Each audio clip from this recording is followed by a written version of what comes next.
PM Indira Gandhi ji की आज पुण्यतिथि है। इंदिरा गांधी को प्रियदर्शनी भी कहा जाता था। भारत की सच्ची बेटी थी इंदिरा गांधी।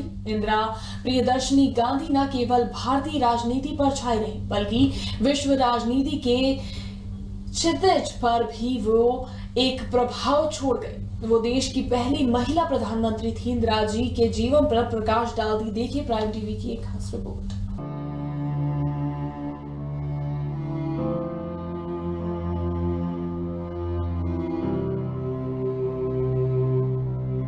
इंदिरा गांधी का जन्म नेहरू खानदान में हुआ था। इंदिरा गांधी भारत के प्रथम प्रधानमंत्री पंडित जवाहरलाल नेहरू की इकलौती पुत्री थी। इंदिरा गांधी को आज सिर्फ इसलिए याद नहीं किया जाता कि वो पंडित नेहरू की बेटी थी, बल्कि इसलिए जाना जाता है कि उन्होंने अपनी मेहनत से खुद की पहचान बनाई थी। सरदार पटेल के बाद इंदिरा गांधी ही हैं जिन्हें लौह महिला कहा जाता है। वो भारत की पहली महिला प्रधानमंत्री थी। इंदिरा गांधी का जन्म 19 नवंबर 1917 को इलाहाबाद के आनंद भवन में एक संपन्न परिवार में हुआ था। इनका पूरा नाम इंदिरा प्रियदर्शनी गांधी था। इनके पिता का नाम जवाहरलाल नेहरू और दादा का नाम मोतीलाल नेहरू था। पिता एवं दादा दोनों वकालत के पेशे से संबंधित थे और देश की स्वाधीनता में इनका प्रबल योगदान था। इनकी मां का नाम कमला नेहरू था, जो दिल्ली के प्रतिष्ठित कौल परिवार की पुत्री थी। इंदिरा जी को बचपन में माता पिता का ज्यादा साथ नसीब नहीं हो पाया। पंडित नेहरू देश की स्वाधीनता को लेकर राजनीतिक क्रियाओं में व्यस्त रहते थे और माता कमला नेहरू का स्वास्थ्य उस समय काफी खराब था। दादा मोतीलाल नेहरू से इंदिरा जी को काफी स्नेह और प्यार दुलार प्राप्त हुआ था। इंदिरा जी की परवरिश नौकर चाकरों द्वारा संपन्न हुई थी। घर में इंदिरा जी इकलौती पुत्री थी, इस कारण इन्हें बहन और भाई का भी कोई साथ प्राप्त नहीं हुआ। एकांत समय में वह अपने बुढ़े बुढ़ियों के साथ खेला करती थी। घर पर शिक्षा का जो प्रबंध था उसे पर्याप्त नहीं कहा जा सकता था, लेकिन अंग्रेजी भाषा पर उन्होंने अच्छा अधिकार प्राप्त कर लिया था।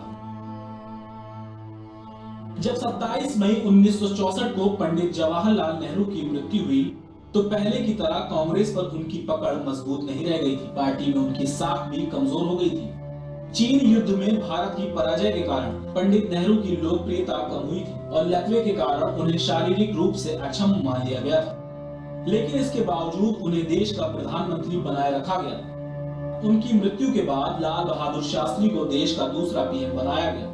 शास्त्री जी ने इंदिरा जी को सूचना और प्रसारण मंत्रालय सौंपा। इंदिरा जी ने कर्तव्यों का निर्वहन बेहद ईमानदारी के साथ पूरा किया।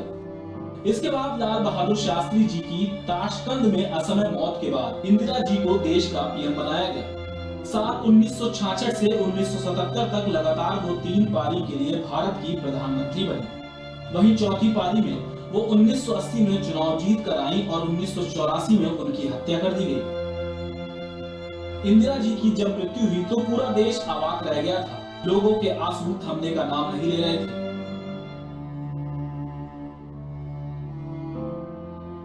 इसी कड़ी में दूरदर्शन की एंकर सलमा सुल्तान भी रो पड़ी थी। एक इंटरव्यू में उन्होंने बताया था कि इंदिरा जी की मौत की खबर पढ़ना उनके लिए आसान नहीं था।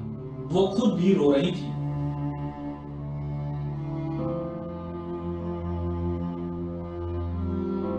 इंदिरा गांधी ने देश के लिए खून का एक एक कतरा देने की बात कही थी। उन्होंने अपनी मृत्यु से साबित कर दिया कि वो देश के लिए मर मिटने वाली नेता थी। ऑपरेशन ब्लू स्टार के बाद वो जानती थी कि सिख उनकी हत्या कर सकते हैं, लेकिन उन्होंने अपने बॉडीगार्ड जो कि सिख समुदाय से थे उनको नौकरी से नहीं निकाला और अंत में उन्हीं बॉडीगार्डों ने इंदिरा की हत्या कर दी थी। इंदिरा की मौत देश की सबसे बड़ी त्रासदी थी। आज भी लोग इंदिरा जी को याद करते हैं। नेताओं के लिए इंदिरा जी का जीवन एक आदर्श की तरह है। इंदिरा जी की पुण्यतिथि पर राष्ट्र की उन्हें भावभीनी श्रद्धांजलि। आपको डेस्क प्राइम टीवी।